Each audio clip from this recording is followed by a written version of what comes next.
चला तर मग आजच्या व्हिडिओमध्ये आपण समजून घेऊयात सोप्या भाषेत ओसी म्हणजेच ऑक्युपन्सी सर्टिफिकेट आणि सीसी म्हणजे कंप्लीशन सर्टिफिकेट हे किती महत्त्वाचे डॉक्युमेंट असतात ते।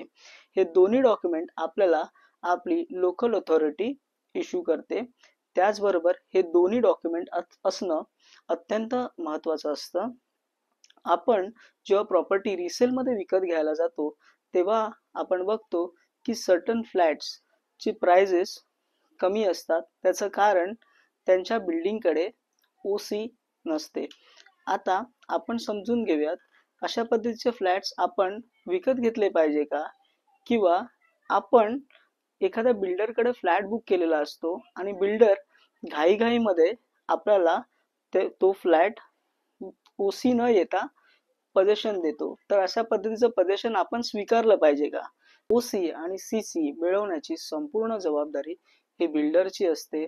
त्याचबरोबर जर तुम्ही रिसेलमध्ये प्रॉपर्टी विकत घेत असाल त्याच्यामध्ये ओसी नाहीये किंवा बिल्डर तुम्हाला सांगत असतील की आता सध्या तुम्ही तिथे शिफ्ट व्हा, ओसी आम्ही तुम्हाला नंतर आणून देतो, तर अशा पद्धतीचं पोझिशन तुम्ही घेऊ नका, कारण तुम्ही इल्लीगल ऑक्युपंट व्हाल। ह्याचा त्रास आपल्याला फ्युचरमध्ये होऊ शकतो।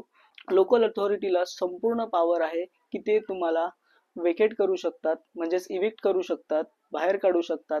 त्याचबरोबर ते तुमचं स्ट्रक्चर डिमॉलिश सुद्धा करू शकतात पूर्णतः। त्याचबरोबर त्यांना एवढी पण अथॉरिटी दिली आहे की ते तुम्हाला जे मूलभूत पाणी असेल, इलेक्ट्रिसिटी असेल ते डिस्कनेक्ट करू शकतात। त्याचबरोबर अजून प्रॉब्लेम्स जे आपल्याला येणार आहेत ते म्हणजे लोन संदर्भात इझिली लोन्स मिळणार नाहीत। त्याचबरोबर आपल्याला अजून एक महत्त्वाचा प्रॉब्लेम येणार, तो म्हणजे जेव्हा आपण सेल करायला जाणार तेव्हा आपला फ्लॅट इझिली सेल होणार नाही। त्याचबरोबर जर काही डिस्प्यूट झाले त्या संबंधात प्रॉपर्टीमध्ये, तर कोर्ट किंवा सरकारी दरबारी आपल्याला एक इल्लीगल ऑक्युपंट म्हणूनच समजलं जाईल आणि आपली प्रॉपर्टी ही डिस्प्युटेड राहील। ओसी असणं म्हणजे तुमची प्रॉपर्टी सेफ आहे, लीगल आहे आणि राहण्यासाठी योग्य आहे याचं प्रमाण देते। आता तुम्ही अशा बिल्डिंगमध्ये राहतात ज्या बिल्डिंगकडे ओसी नाहीये, तर घाबरू नका, त्याचाही पर्याय आपल्याकडे आहे। सगळं संपलं असं नाही। त्याच्यासाठी तुम्हाला असं करायचं आहे की तुम्हाला ऑक्युपंट्स एक असोसिएशन सगळ्यांनी एकत्रित येऊन तुम्हाला तुमच्या लोकल अथॉरिटीकडे अर्ज करायचा आहे। अर्ज करताना तुम्हाला एवढी काळजी घ्यायची आहे की तुमच्या सोबत म्हणजे अर्जासोबत तुम्हाला काही डॉक्युमेंट्स लिस्ट डाऊन करायचे आहेत। जसे की सर्वात पहिला आपल्याला तुमची सीसी लागणार, जे तुम्हाला बिल्डरने दिलेली असते, हे महत्त्वाचं डॉक्युमेंट असतं। त्याच्यानंतर दुसरं डॉक्युमेंट म्हणजे आपल्याला फायर एनओसी लागते। तिसरं डॉक्युमेंट म्हणजे आपल्याला पोल्युशन कंट्रोल बोर्डची एनओसी लागते। चौथं डॉक्युमेंट म्हणजे तुम्हाला एअरपोर्ट अथॉरिटीची एनओसी लागते। पाचवं डॉक्युमेंट तुम्हाला लागतं ते म्हणजे इलेक्ट्रिसिटी बोर्डाची एनओसी।